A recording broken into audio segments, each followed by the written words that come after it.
والمرسلين سيدنا ومولانا وملجأنا ومأوانا وحبيبنا وطبيب قلوبنا سيدنا ومولانا محمد المصطفى صلى الله عليه وسلم وعلى آله الطيبين الطاهرين وأزواجه الطاهرات أمهات المؤمنين وأصحابه الهادين المهديين وأولياء أمته وعلماء ملته أجمعين. أما بعد فقد قال الله سبحانه وتعالى في القرآن المجيد والفرقان الحميد فبما رحمة من الله لنت لهم ولو كنت فظا غليظ القلب لانفضوا من حولك واعف عنهم واستغفر لهم وشاورهم في الأمر فإذا عزمت فتوكل على الله. صدق الله مولانا العظیم وبلغنا رسوله النبی الکریم. تمام احباب محبت سے، شوق سے، ادب سے حضور کی بارگاہ میں درود پاک پڑھیے. الصلاۃ والسلام علیک یا سیدی یا رسول اللہ، الصلاۃ والسلام علیک یا سیدی یا حبیب اللہ، الصلاۃ والسلام علیک یا رحمۃ للعالمین وعلی آلک واصحابک یا شفیع المذنبین. سمٹ رہے ہیں ستارے فلک کی باہوں میں، سمٹ رہے ہیں ستارے فلک کی باہوں میں، غبار نور ہے پھیلا ہوا فضاؤں میں. یہ کس رسول کی آمد ہے بزم ہستی میں، سحر ازل سے مؤدب کھڑی ہے راہوں میں. بعد از حمد و صلات معزز و محتشم علماء کرام اور صاحب صدر جناب محترم پیرزادہ سید ضیاء الحسن شاہ صاحب دامت برکاتہم العالیہ، آج کی اس بزم کے مہمان خصوصی جناب محترم ملک محمد نعیم صاحب جو پروجیکٹ مینیجر ہیں پی ایم ڈی سی کے، اور دیگر جملہ علماء کرام کثیر تعداد میں جلوہ فرما ہے. بالخصوص مہمان معظم جناب محترم ہمارے میزبان جناب علامہ افضال احمد صاحب زیدہ مجدہ، میں ان کا شکر گزار ہوں کہ انہوں نے ربیع الاول شریف کے آغاز میں یہ جو محفل پاک یہاں سجی ہے اس میں شرکت کے لیے مجھے دعوت دی اور میں یہاں حاضر ہوا.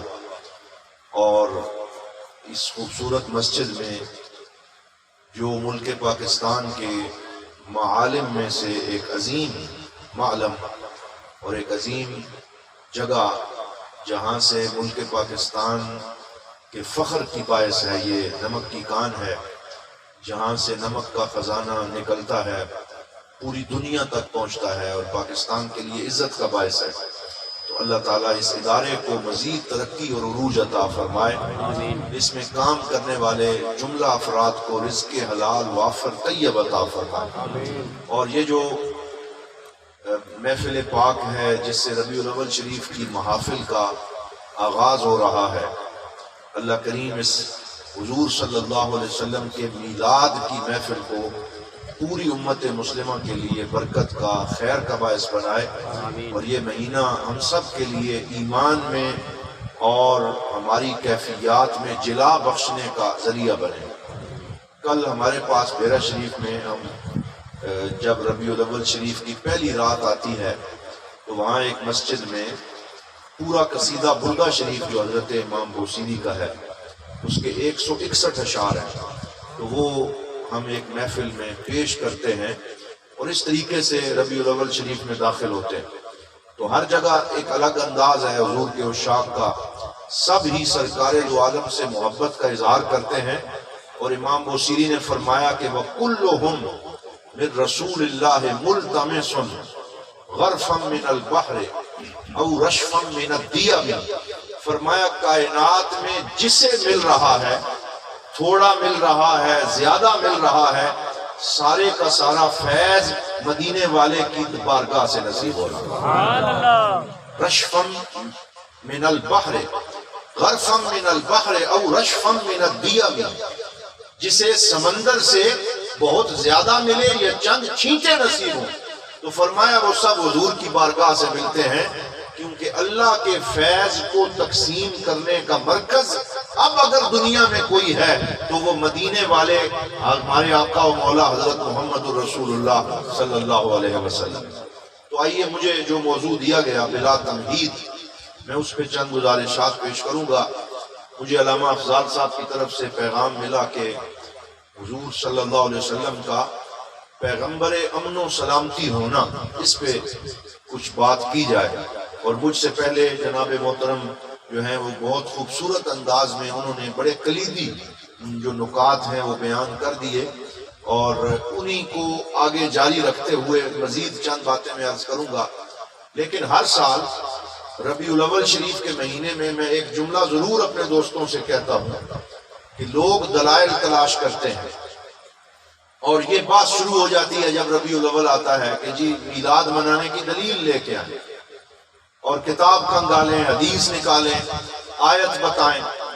تو لوگ اس مہینے کو دلائل تلاش کرنے کے بہانے ضائع کر دیتے ہیں، اپنے گھروں سے نہیں نکلتے، اپنے چہروں پہ بارہ بجائے رکھتے ہیں، چیں بجبیں رہتے ہیں، خوشی کا اظہار نہیں کرتے، سرکار دو عالم صلی اللہ علیہ وسلم کی آمد کی محفل نہیں سجاتے، حضور کی نعتیں نہیں پڑھتے، میلاد کی محفل میں آتے نہیں ہیں، پوچھا جائے تو کہتے ہیں دلیل لے کے آؤ۔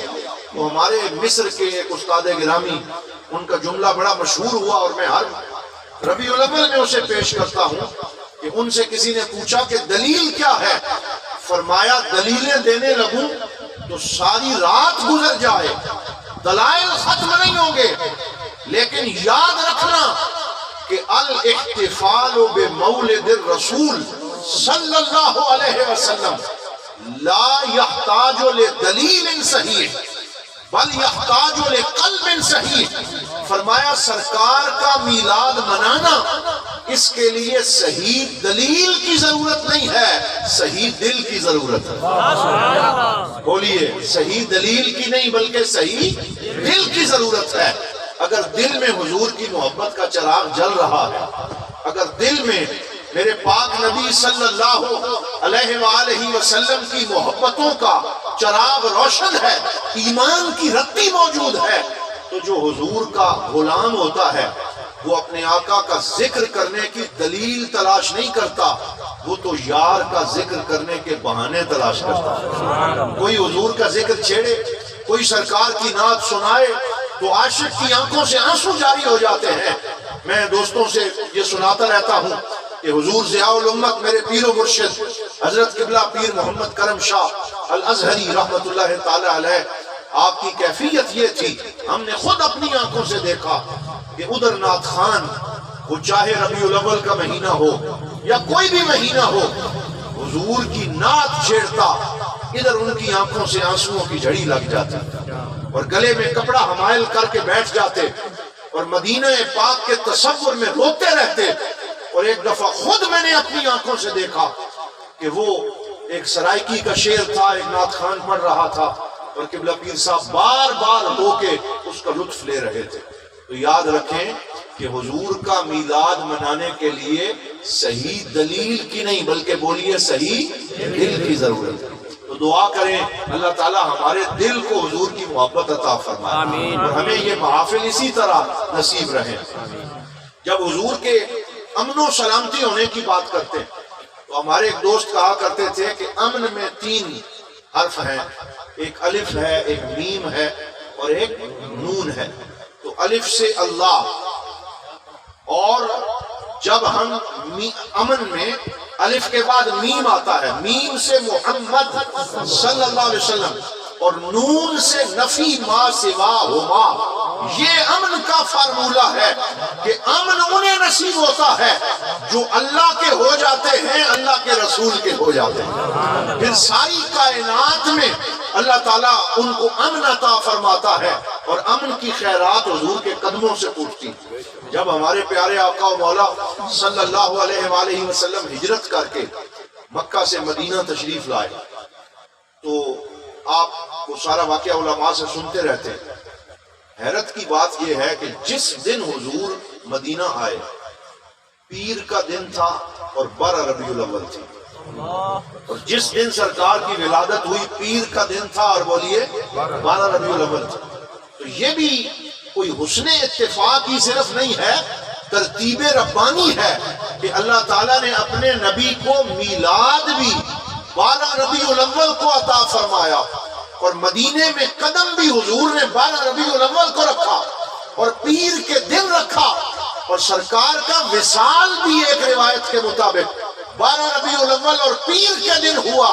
گویا یہ بتانا مقصود ہے کہ ولادت بھی 12 ربیع الاول کو ہو رہی ہے، اور مدینے کی ریاست کی ولادت بھی 12 ربیع الاول کو ہو رہی ہے۔ مدینے کی ریاست کا آغاز بھی 12 ربیع الاول کو ہوا، اور کس شان سے ہوا کہ جب حضور تشریف لائے تو سارے مدینے والے 2 لائنیں بنا کے کھڑے تھے، اور بچیوں نے دف پکڑے ہوئے تھے، اور جو باقی لوگ تھے کھجور کی چھال کے جھنڈے بنائے تھے انہوں نے۔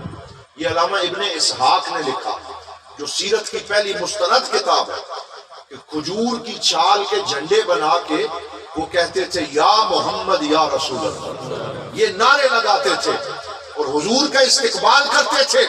میرے آقا صلی اللہ علیہ وسلم تشریف لائے، اور جب مدینے میں داخل ہوئے، پہلے وہ یثرب تھا اب مدینہ ہو گیا، تو وہ بچیاں جو ہیں انہوں نے حضور کے استقبال میں کیا شعر پڑھے، طلع البدر علینا من ثنیات الوداع وجب الشکر علینا ما دعا للہ داع ایھا المبعوث فینا جئت بالامر المطاع جئت شرفت المدینہ مرحبا یا خیر داع۔ یہ اشعار بچیاں پڑھتی تھیں، گنگناتی تھیں، دف بجاتی تھیں، اور ظاہری بات ہے کہ بچیوں نے یہ صرف 5 منٹ میں ایسا نہیں کر لیا، بلکہ انہیں پتا چلا 17 دن حضور کا مکہ سے مدینے کا یہ سفر ہوا، جو آج ہم 6 گھنٹے میں کر لیتے۔ حضور نے 17 دنوں میں یہ سفر مکمل کیا۔ 3 دن غار ثور میں رہے، پھر وہاں سے نکلے اور معروف راستے کو چھوڑ کر ایک مشکل راستہ اختیار کیا جسے طریق الہجرہ کہا جاتا ہے، اور آج اس پہ موٹر وے بن چکا ہے۔ اس راستے پہ سرکار نے سفر کیا اور ام معبد کے خیمے کے پاس سے گزرے، اور دنیا والوں نے وہ نظارہ بھی دیکھا کہ وہ بوڑھی عورت اپنے خیمے کے باہر بیٹھی تھی، اور سرکار دو عالم کو گزرتے ہوئے دیکھا۔ وہ نہیں جانتی تھی کہ یہ کون ہے، لیکن اسے کیا خبر کہ آج اس کا نصیب جاگنے والا ہے، آج اس کا مقدر بیدار ہونے والا ہے۔ حضور صلی اللہ علیہ وسلم نے حضرت ابو بکر سے فرمایا، اس سے پوچھو کہ تمہارے پاس کھانے کے لیے کچھ ہے تو ہمیں دے دو، ہم پیاسے ہیں اور ہمیں بھوک لگی ہے اور ہم مسافر ہیں۔ تو وہ عورت کہنے لگی، لو کان عندنا شیء ما اعوزکم القراء، اگر آج میرے گھر میں کچھ ہوتا تو آپ کو مانگنا نہ پڑتا، میں تو خود مہمانوں کی ضیافت کرتی ہوں، ان کو دے کے خوش ہوتی ہوں، آج میرے گھر میں دینے کے لیے کچھ نہیں ہے۔ سرکار نے فرمایا وہ بکری موجود ہے، اسے میرے پاس لے کے آؤ۔ کہنے لگی انہا اجہد من ذالک، اے میرے پیارے مہمان، یہ بکری چلنے سے بھی لاغر ہے، یہ دودھ دینے کا سوال بھی پیدا نہیں ہوتا، یہ اس قابل نہیں ہے۔ تو حضور نبی رحمت صلی اللہ علیہ وسلم نے فرمایا، اسے میرے پاس لانا تیرا کام ہے، اور اس سے دودھ کے چشمے جاری کرنا مجھ محمد کا کام ہے۔ وہ لے کے آئی حیرانگی کے ساتھ، یہ منظر دیکھ رہی تھی کہ سرکار دو عالم صلی اللہ علیہ وسلم نے پڑھا بسم اللہ وعلی برکت اللہ، اور اپنے دستے حق پرست کو اس بکری کے پشت پہ پھیرا تو وہ دودھ سے لبریز ہو گئی، اس کے سارے گھر کے برتن دودھ سے بھر دیے۔ حضرت ابو بکر کو دودھ پلایا، عامر بن فہیرہ کو دودھ پلایا، اس مائی کو دودھ پلایا، خود حضور نے دودھ سیراب ہو کے پیا۔ وہ پورے کا پورا گھر جو ہے وہ اللہ کے نور سے بھر گیا۔ جب حضور جانے لگے، اس نے نظر بھر کے حضور کا چہرہ دیکھا۔ صحابہ میں سے مولا علی شیر خدا کرم اللہ وجہہ الکریم فرمایا کرتے تھے، ہم نے صبح و شام اپنے آقا کو دیکھا، میں حضور کے گھر میں رہا، ساری زندگی حضور کو دیکھ کر میں سرکار کا ویسا حلیہ بیان نہیں کر سکا جیسا حلیہ ام معبد نے بیان کر دیا، اس عورت نے بیان کر دیا۔ اور عرب خواتین میں یہ وصف تھا کہ جب وہ کسی کو دیکھ لیتی تھی تو اس کے نقوش ان کے دل میں اتر جاتے تھے اور وہ اسے یاد کر لیتی تھی. تو اس عورت نے میرے آقا کا حلیہ بیان کیا. مر بنا رجل مبارک، آج یہاں سے ایک برکت والی ہستی کا گزر ہوا. وسیم، جو بڑے پیارے تھے. قسیم، جس کی ڈیل ڈول بڑی اچھی تھی، جن کا ہر عضو ہی حسن کا شاہکار اور آئینہ دار تھا. اذا تکلم رؤی النور من وجہہ، جب وہ بولتے تھے تو موتی رولتے تھے اور اب ان کی باتوں سے پھول جھڑتے تھے اور ان کے دانتوں سے نور نظر آتا تھا اور ان کے دانتوں کے درمیان ایک خلا تھا جس سے روشنی چھن چھن کے باہر آتی تھی. جب کوئی انہیں دور سے دیکھتا بڑے اچھے لگتے، لیکن جب قریب آتے تو پہلے سے زیادہ خوبصورت لگتے. میرے پیر و مرشد حضور ضیاء الامت رحمت اللہ علیہ نے ضیاء النبی کی 5ویں جلد میں ام معبد کے اس حلیے پہ کلام کیا اور آپ نے فرمایا اس کا کیا مطلب ہے کہ دور سے اچھے لگتے، قریب آتے تو اور سونے لگتے. اس کا کیا مطلب ہے؟ جو اچھا ہوتا ہے وہ تو دور سے بھی اچھا، قریب سے بھی اچھا. تو آپ نے فرمایا اس کے 2 مطلب ہیں. اس کا پہلا معنی یہ ہے کہ حضور صلی اللہ علیہ وآلہ وسلم، بعض لوگ ایسے ہوتے ہیں کہ آپ انہیں دور سے سنیں، دور سے دیکھیں تو اچھے لگتے ہیں، لیکن جب قریب آ جائیں تو ان کا وہ تاثر قائم نہیں رہتا. دور کے ڈھول سہانے اور قریب آنے کے بعد وہ تاثر زائل ہو جاتا ہے. لیکن اللہ نے ہمارے نبی کو وہ حسن عطا فرمایا کہ جس نے دور سے دیکھا وہ دیوانہ ہو گیا اور جس نے قریب سے دیکھا وہ عاشق ہو گیا. اس نے بھی حضور کو دل دے دیا، اس کے اندر حضور کی اور محبت پڑ گئی. یہ آپ کے اخلاق کا عالم تھا. حضرت سیدنا عمر فاروق فرمایا کرتے تھے کہ اگر کسی بندے کے محاسن کو دیکھنا ہو تو اس کے ساتھ سفر کرو تو تمہیں پتہ چلے گا، اس کی شخصیت کے پرت کھلتے چلے جائیں گے، وہ تمہارے قریب آئے گا، پھر تمہیں پتہ چلے گا وہ کیسا آدمی ہے. تو جو حضور کے ساتھ بیٹھا وہ بھی حضور کا مداح، جس نے ساتھ سفر کیا وہ بھی حضور کا دیوانہ بن گیا. جو جتنا قریب آتا گیا وہ اتنا ہی حضور کی محبت کا فیض پاتا چلا گیا. یہ ہمارے نبی صلی اللہ علیہ وسلم کی شان ہے. تو یہ میں نے اشارہ کرتے ہوئے میں جہاں آپ کو پہنچانا چاہتا ہوں وہ یہ ہے کہ اونٹنی حضور کی جس کا نام قصوہ ہے وہ جا رہی ہے اور بچیاں دف بجا کے استقبال کر رہی ہیں. تو جب بچیوں نے شعر پڑھے، نعت پڑھی، ساتھ ساتھ عقیدہ بھی واضح ہو گیا نا کہ یہ لوگ جو کہتے ہیں نہیں جی نعت پڑھنا کہاں سے ثابت ہے اور یہ شعر پڑھنا کہاں سے ثابت ہے. میں نے کہا تمہیں نظر نہیں آتا کہ مدینہ الرسول ہے، حضور کا استقبال ہے اور صحابہ کی بچیاں حضور کو دیکھ کے نعت پڑھ رہی ہیں اور سرکار دو عالم کے ترانے گا رہی ہیں. تو نعت پڑھنا صحابہ کی سنت ہے اور نعت سننا مصطفیٰ کی سنت ہے. اس لیے نعرہ تکبیر، نعرہ رسالت، حضور کی آمد، پر نور کی آمد، آمد مصطفیٰ. حضرات توجہ رکھیں، میں اکثر دوستوں سے کہتا ہوں، یہ جو سامعین ہوتے ہیں، کہ آپ زیادہ خوش نصیب ہیں.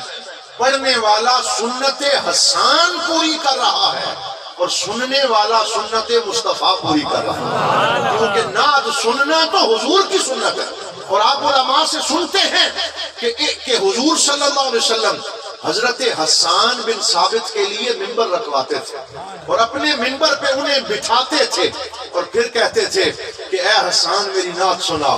اور حضرت حسان ابن ثابت نعت پڑھتے پھر حضور فرماتے ان اللہ یؤید حسان بروح القدس حین نافح او فاخر عن رسول اللہ. فرمایا جب تک حسان میری نعت پڑھتا رہتا ہے اللہ تعالیٰ جبرائیل کو بھیج کے اس کی مدد کرتا رہتا ہے. ثنا خان کے ساتھ مدد جبرائیل ہوتی ہے، روح الامین کی تائید ہوتی ہے، لیکن شرط یہ ہے کہ وہ نعت شریعت کے دائرے میں رہ کے پڑھے. شرط یہ ہے کہ وہ حضور کے آداب کا خیال رکھے.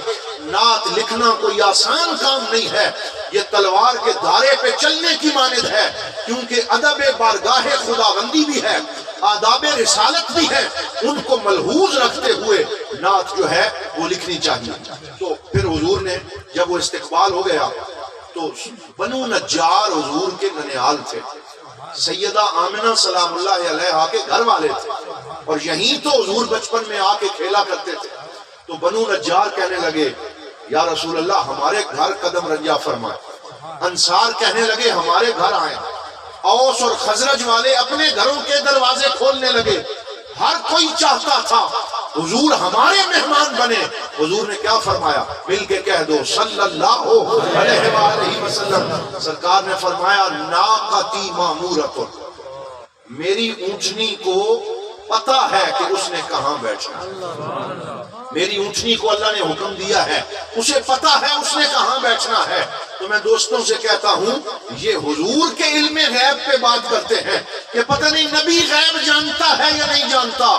ارے نبی جس اونٹنی پہ قدم رکھے اللہ اسے بھی غیب کی خبریں عطا فرما دے۔ یہ تو نبی کی اونٹنی کی شان ہے، یہ شان ہے خدمت گاروں کی، سردار کا عالم کیا ہو، یہ اونٹنی کی شان ہے۔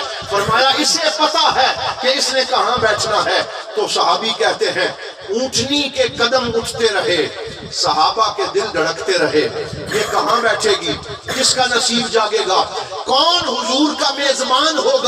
تو چلتے چلتے وہ اونٹنی ایک خالی پلاٹ میں جا کے بیٹھی جس کے سامنے حضرت سیدنا ابو ایوب انصاری کا گھر تھا۔ تو کسی شاعر نے لکھا کہ گھر سجا کر یہ کہا حضرت انصاری نے، گھر سجا کر یہ کہا حضرت انصاری نے، دیکھ لیتے ہیں کہ سرکار کدھر جاتے ہیں۔ حضرت انصاری نے گھر سجایا اور ان کے دل میں جو تڑپ تھی وہ مقبول ہوئی، اور حضور کی اونٹنی وہاں پہ بیٹھی۔ تو جہاں سرکار کی اونٹنی بیٹھی وہاں حضور صلی اللہ علیہ وسلم کھڑے ہوئے، اور آپ اونٹنی سے اترے اور آپ نے مدینے کا پہلا خطبہ ارشاد فرمایا۔ یہ بہت سی کتابوں میں محفوظ ہے، اور حضور فرماتے تھے کہ میں جوامع الکلم ہوں، کہ میرے کلمات تھوڑے ہوتے ہیں ان میں معانی کا سمندر موجزن ہوتا ہے، لفظ تھوڑے معنی زیادہ۔ سب سے مختصر خطبہ حضور نے اس وقت دیا، سفر سے آئے تھے، تھکاوٹ بھی تھی، آرام بھی کرنا تھا، پھر حضور کے کلمات کی جامعیت بھی تھی۔ 4 جملوں میں حضور نے خطبہ مکمل کر دیا، لیکن وہ چاروں جملے سیاست، معاشرت، معیشت اور اقتصادیات کی جان ہے۔ پورا اسلامی نظام ان 4 جملوں میں موجود ہے۔ حضور نے کیا فرمایا؟ جب سارے صحابہ ہمہ تنگوش ہو گئے اور استقبال مکمل ہوا، سرکار نے فرمایا ایھا الناس۔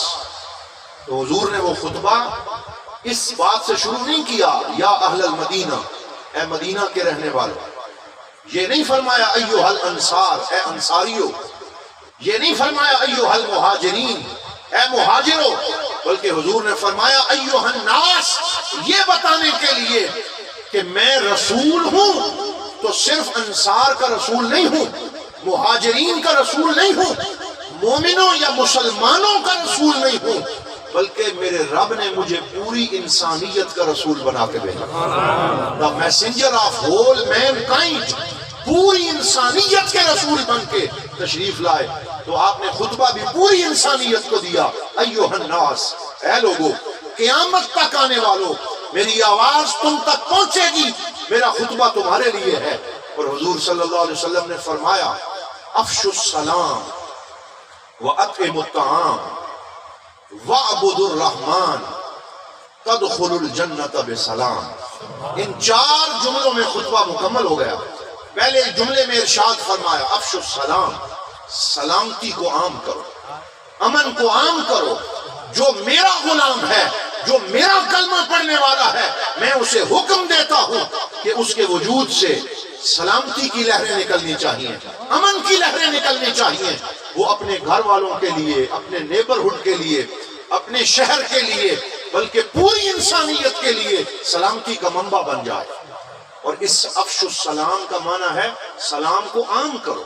اور باقی احادیث میں حضور نے اس کی وضاحت فرمائی صلی اللہ علیہ وسلم۔ فرمایا سلامتی کو عام کرنے کا معنی یہ ہے سلموا علی من تعرفوا ومن لم تعرفوا۔ فرمایا اسے بھی سلام کرو جسے تم جانتے ہو، اور اسے بھی سلام کرو جسے تم نہیں جانتے، اور سلام کو عام کرو، سلام میں پہل کرو، اور جو بندہ تمہیں ملے اس سے تمہاری طرف سے امن اور پیس کا پیغام جانا چاہیے. یہ خطبہ حضور صلی اللہ علیہ وسلم نے مدینے میں ارشاد فرمایا. مجھے یہاں وہ بات یاد آ گئی کہ حضور صلی اللہ علیہ وسلم ایک دفعہ اپنے ایک صحابی کے گھر کے سامنے گئے اور حضور کی عادت تھی کہ آپ 3 دفعہ دستک دیتے اور سلام کہتے, اور اگر کوئی آ جاتا ٹھیک ہے ورنہ واپس پلٹ جاتے. تو سرکار دو عالم صلی اللہ علیہ وسلم نے فرمایا السلام علیکم ورحمۃ اللہ یا اہل البیت, اے گھر والوں تم پر سلام ہو. اندر صحابی سن رہے تھے, دبے لفظوں میں جواب دیا, اونچا نہ بولے اور کھڑے رہے. پھر حضور نے فرمایا السلام علیکم ورحمۃ اللہ. تیسری دفعہ پھر فرمایا السلام علیکم ورحمۃ اللہ. اور پھر حضور مڑ کے جانے لگے. صحابی نے دروازہ کھولا, قدموں میں گر گیا. فرمایا میں نے تمہیں 3 دفعہ سلام کیا, تم نے جواب کیوں نہیں دیا؟ میں تو واپس جا رہا تھا. تو صحابی نے ہاتھ باندھ کے عرض کیا یا رسول اللہ, اپنے مقدر پہ رشک کر رہا تھا کہ آج خاتم النبیین اور سارے نبیوں کے سردار اپنی زبان سے میرے اوپر سلامتی اور رحمت بھیج رہے ہیں, برکتیں بھیج رہے ہیں. میں خاموش رہا, مجھے پتا تھا کہ 3 دفعہ تو آپ مہربانی فرمائیں گے, اس لیے میں نے چاہا کہ آج میرے گھر پہ 1 دفعہ سلامتی نہ ہو بلکہ آپ کی زبان سے 3 دفعہ سلامتی آ جائے, رحمت آ جائے, برکت آ جائے. یہ صحابہ کرام کا حضور سے محبت کا معاملہ تھا. تو حضور نے سلامتی کو عام کرنے کا درس دیا. پھر باقی احادیث میں حضور نے سلامتی کی وضاحت فرمائی. فرمایا یہ جو سلام ہے یہ اللہ کا نام ہے. بولیے سلام کس کا نام ہے؟ اللہ کا. آپ مجھے بتائیں اللہ کے کتنے نام ہیں؟ 99. بولیے کتنے؟ 99. اور ایک حدیث میں حضور نے فرمایا کہ جو میرا غلام اللہ کے 99 نام یاد کرے گا میں محمد اسے جنت کی ضمانت دیتا ہوں. تو اس لیے ربیع الاول شریف میں وقت نکال کے اللہ کے یہ صفاتی نام ہمیں یاد کرنے چاہیے. یہ سارے اللہ تعالیٰ نے قرآن میں فرمایا وَلِلَّهِ الْأَسْمَاءِ الْحُسْنَى فَادْعُوهُ بِهَا. اللہ تعالیٰ کے ہیں یہ سارے اچھے نام, اللہ کو اس کے نام لے لے کے پکارا کرو. اللہ خوش ہوتا ہے تو ان ناموں میں رزاق بھی ہے, رحمان بھی ہے, رحیم بھی ہے, غفور بھی ہے, تواب بھی ہے, سارے اللہ کے نام ہیں. اور اللہ کے ان ناموں میں سے ایک نام السلام ہے. بولیے کیا نام ہے؟ السلام. اسی لیے اللہ تعالیٰ نے قرآن میں ارشاد فرمایا میرا نام السلام ہے اور جنت کا نام میں نے دار السلام رکھا ہے. واللہ یدعو الی دار السلام. اللہ تعالیٰ تمہیں دار سلام, سلامتی کے گھر کی طرف بلاتا ہے. تو اللہ نے اپنا نام سلام رکھا, جنت کا نام دار السلام رکھا اور حضور کا نام نبی السلام رکھا. یہ وہ سلامتی والے رسول ہیں. اور نماز کے بعد ہمیں جو دعا سکھائی اس میں یہی بار بار لفظ آتا ہے اللہم انت السلام ومنک السلام وإلیک یرجع السلام حینا ربنا بالسلام وادخلنا دار السلام تبارکت ربنا وتعالیت یا ذا الجلال والاکرام. اس دعا میں ہم کیا مانگتے ہیں؟ ترجمہ سنیں. ہم کہتے ہیں یا اللہ انت السلام, تو سراپا سلامتی ہے, ومنک السلام اور تیری طرف سے سلامتی نصیب ہوتی ہے, وإلیک یرجع السلام اور ہر سلامتی تیری طرف لوٹ کے آنی ہے. یا اللہ تو سلام ہے, ہمیں جنت جو دار السلام ہے اس کے اندر گھر عطا فرما. تو یہ اسلام کا وہ نظام رحمت ہے. پھر آپ ایک اور بات دیکھیں, حضرت امام غزالی کی عبارت آپ کی خدمت میں پیش کر رہا ہوں.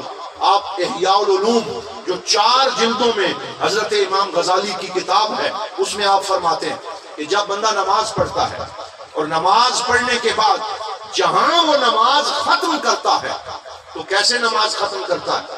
تو سلام پھیرتا ہے اور وہ کہتا ہے السلام علیکم ورحمۃ اللہ, السلام علیکم ورحمۃ اللہ. اب یہ مسئلہ آپ کو معلوم ہونا چاہیے کہ اگر امام ہے تو اسے یہ حکم ہے کہ وہ دائیں اور بائیں طرف جتنے مقتدی ہیں جب وہ سلام پھیرے تو دل میں نیت کرے کہ میں اپنی طرف سے ان سب پہ سلام بھیج رہا ہوں. اور جو آدمی درمیان میں کھڑا ہے, بیٹھا ہے امام کے پیچھے, اسے حکم ہے کہ جب دائیں طرف سلام پھیرے دائیں والوں کو سلام کرے, جب بائیں طرف سلام پھیرے ان کے لیے سلام کی نیت کرے. اور ساتھ فرمایا جو فرشتے اس کے کندھے پہ ہیں ان کو بھی سلام کرنے کی نیت کرے. یہ ہے میسج آف پیس، یہ ہے امن کا پیغام۔ تو حضرت امام غزالی نے بڑا پیارا جملہ لکھا اس کی تشریح میں، آپ نے فرمایا کہ مومن جیسے جیسے ترقی کرتا ہے تو وہ نماز میں ترقی کرتا ہے۔ نماز کا پہلا سٹیج یہ ہے کہ وہ اپنے فرشتوں کو اور ساتھ والے نمازیوں کو سلامتی بھیجتا ہے، پھر اور ترقی کرتا ہے تو اپنے تمام رشتہ داروں اور محلے والوں کو سلامتی بھیجتا ہے۔ لیکن مومن جب تصوف کے درجات پہ بلند ہوتا ہے اور اسپرچویلٹی اور روحانیت کا فیض اسے ملتا ہے، فرمایا پھر مومن کی حالت یہ ہوتی ہے کہ وہ نماز پڑھتے ہوئے اپنے آپ کو اس گلوب کے اوپر بیٹھا ہوا محسوس کرتا ہے۔ یہ امام غزالی کا جملہ ہے۔ یہ دنیا ایک گلوب کی مانند ایک گول دنیا ہے، تو وہ اس کے اوپر اپنے آپ کو محسوس کرتا ہے، اور جب وہ کہتا ہے السلام علیکم ورحمۃ اللہ، السلام علیکم ورحمۃ اللہ، تو مومن اپنے وجود سے سگنل اور اپنے وجود سے لہریں نکالتا ہے اور پوری دنیا کو پیغام دیتا ہے کہ اے دنیا سن لے، میں محمد عربی کا غلام ہوں اور میں پوری دنیا کے لیے امن اور رحمت کا پیغام بھیج رہا ہوں۔ نعرہ تکبیر، نعرہ رسالت، نعرہ تحقیق، نعرہ حیدری، آمد مصطفیٰ۔ تو حضرات محترم، یہ ہے مومن۔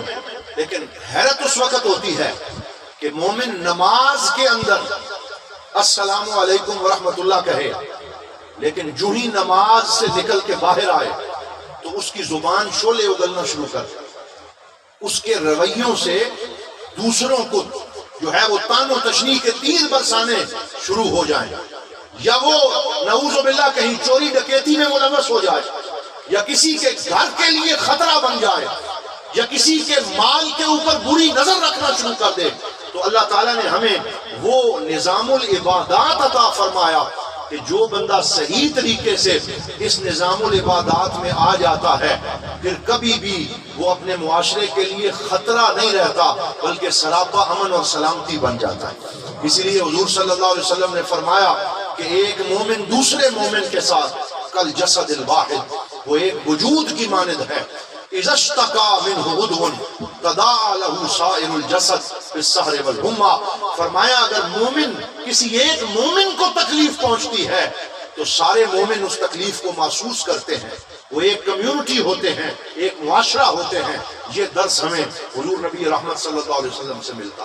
تو فرمایا افشوا السلام، سلام کرنا تمہارا کام ہے، تدخل الجنت بسلام، سلامتی کے ساتھ تمہیں جنت میں داخل کرنا مجھ محمد کا کام ہے۔ یہ حضور کا وہ خطبہ ہے جو سرکار نے مدینہ پاک میں ارشاد فرمایا۔ اب آئیے حضور کے امن اور سلامتی ہونے کی دو اور مثالیں میں آپ کو سیرت طیبہ سے پیش کروں۔ غزوہ احد کا موقع ہے اور یہ کفر اور اسلام کی دوسری جنگ ہے، اور آپ کو پتا ہے کہ یہ وہ جنگ ہے جس میں فتح ہوتے ہوتے شکست میں بدلنے لگی۔ تیر اندازوں نے اپنا ٹیلا چھوڑ دیا اور خالد بن ولید جو ابھی مسلمان نہیں ہوئے تھے وہ لوٹ کے واپس آ گئے اور مسلمانوں پہ حملہ کیا، اور 70 مسلمان بدری عظیم صحابہ شہید ہوئے، جن میں حضور کے چچا جان حضرت سید الشہداء امیر حمزہ رضی اللہ تعالیٰ عنہ بھی شامل ہے، حضرت مصعب بن عمیر شامل ہے، جلیل القدر صحابی حضرت حارثہ بن نعمان شامل ہے، دیگر صحابہ شامل ہیں۔ 70 صحابہ شہید ہو گئے۔